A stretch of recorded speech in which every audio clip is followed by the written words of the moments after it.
Hey guys, so today I want to talk to you about Scavenger Mode. Well, maybe that's a little bit of a lie. Actually, I want to talk to you about a few different things, but to begin with, I want to talk to you about Scavenger Mode. Now, recently, as you can see, I have been going back and playing some Battlefield 3. This is a game I probably play on and off maybe once every 2 months, and every time I go back to it, I wonder why I even bother with Battlefield 4. Let's be honest, Battlefield 3 is a whole different league, but the game mode I always seem to return to is Scavenger Mode. Now, this is something I've spoke to you guys about briefly before in a Matt's Mailbox episode, but today I wanted to go back and just talk about how good this game mode really is.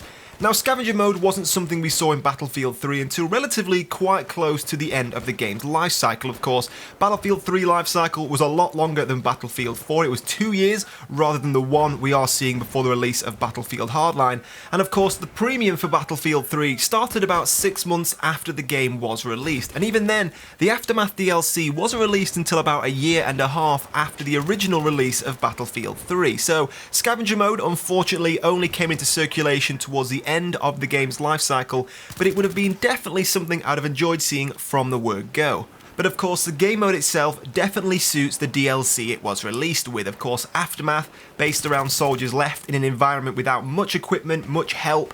Of course, they have to pick up weapons they find on the floor, so the idea of scavenging weapons really did suit the Aftermath DLC. Now, looking back, Aftermath probably was one of the best DLCs we got with Battlefield 3. Not only were the maps pretty amazing, but also if you look back, it was actually the beginning of Levolution that we now see in Battlefield 4. The maps that changed and moved during a game must have been where they started testing out these ideas of Levolution to bring into the next Battlefield title.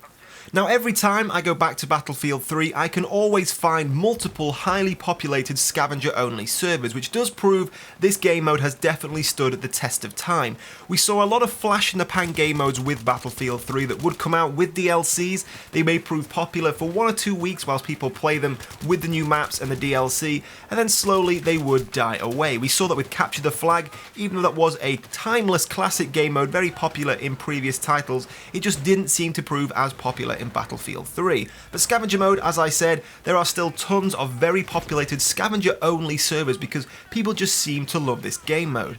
Now, as a player who's always trying to improve, as we all should be doing, Scavenger was actually very, very useful. Not only did it expose you to a lot of weapons you may not usually use, but it also forced you to try and learn those weapons for different situations. Now, when I go into Battlefield 3, I will always do probably twice as well on a Scavenger match as I will do on any other game, and that's because whilst I may not be the best player in the world, I definitely have the ability to adapt my playstyle depending on the weapon I pick up.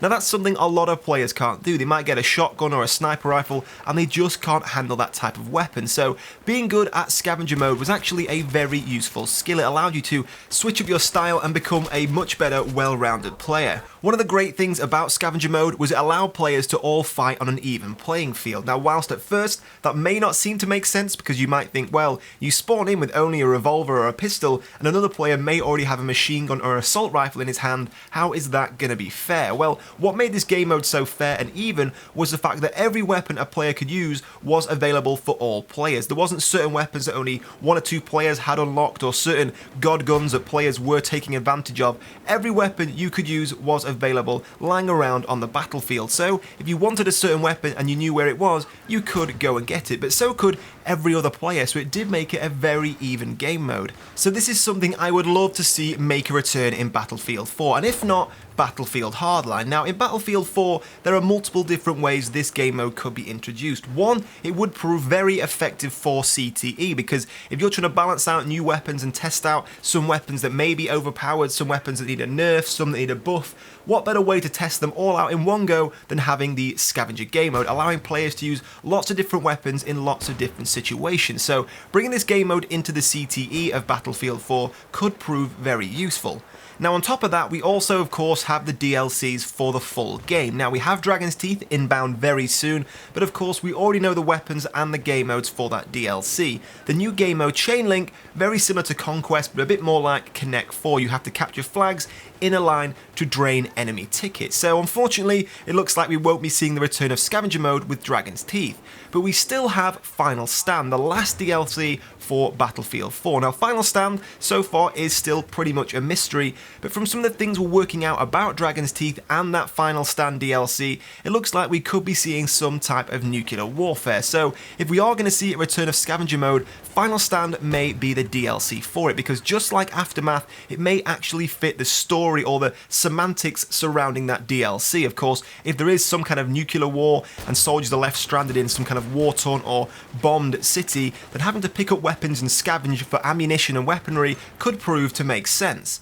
So in the Final Stand DLC, what is the type of things you would like to see? If we could see a DLC very similar to the Aftermath DLC, crumbling buildings, maybe the Levolution is actually some of the nuclear warfare, maybe buildings collapsing, fires burning out parts of the city, this is something I would really like to see. My hopes for the Final Stand DLC, if it could be even half as good as Aftermath, I would be very pleased, because so far the DLCs for Battlefield 4 haven't been the most exciting for me personally. I still have high hopes for Dragon's Teeth, but for the Final Stand DLC, I really want to see something very similar to Aftermath.